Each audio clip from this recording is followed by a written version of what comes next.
The U.S. government wanted nothing to do with this back in the day. Nothing. There wasn't a famous American icon before it got here. It was this enormous statue this unknown French guy was sending over. The government said, we're not going to pay for this. So that Arm and Torch took all by themselves for the next 6 years in the middle of Madison Square, the park in Manhattan is on 5th Avenue, 23rd Street, for 6 years, advertising for passersby to donate money for a pedestal. You can Google Madison Square, Statue of Liberty, you'll see one photo after another of the Arm and the Torch in the park with these Victorian people wandering around. It was part of the cityscape of Manhattan. It was there for 6 years.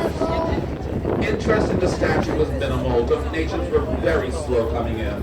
Until Joseph Pulitzer, the newspaper publisher, came up with a brilliant marketing idea. He said he would publish the name of every man, woman, or child in his newspaper who gave even 1 penny towards a pedestal. And back in the day, that was a total novelty to see your name in print. Nobody's names were in print back then, unless you're one of the richest people in America, the debutantes.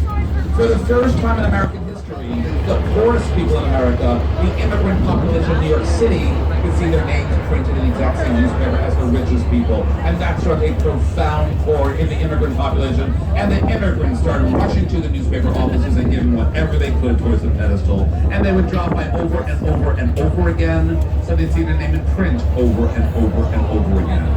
Over 80% of the cost of the copper colored when it went up like a shiny new penny. Turned totally green by the 1920s. That's what happens to copper in the salt air. It turns green. And this is salt air. We're at sea level here. Very thin copper. If you stack 2 pennies on each other, that is how thin it is. 3/32 of an inch. That's 2.3 millimeters. Copper that thin cannot stand on its own without an inner structure, an inner iron structure holding them together, an inner skeleton, if you will. Another man engineered that inner structure. A man who's worked the trip to the statue where everybody meant going to the island there, going inside it, climbing up. That's generally what it meant to say there was in the statue, going in and up. From the day it opened in 1886 to September 11th, 2001. And then after the horrific day of 9/11/2001, it all came to a crashing halt. First, you couldn't go to the island. You couldn't get near it. It was closed for years. Security was so high. Then they opened up again with a whole new set of rules. Now, 80% of the people who go to the island do not go inside at all. All those people standing around the rim of the island there, they're not going inside.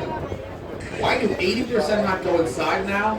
Because now you need to make a reservation in advance, and the reservations fill up, and they fill up fast. If you want to go inside, you have to make a reservation.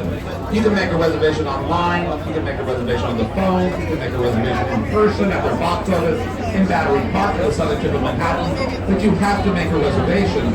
And if you're successful in making a reservation while you're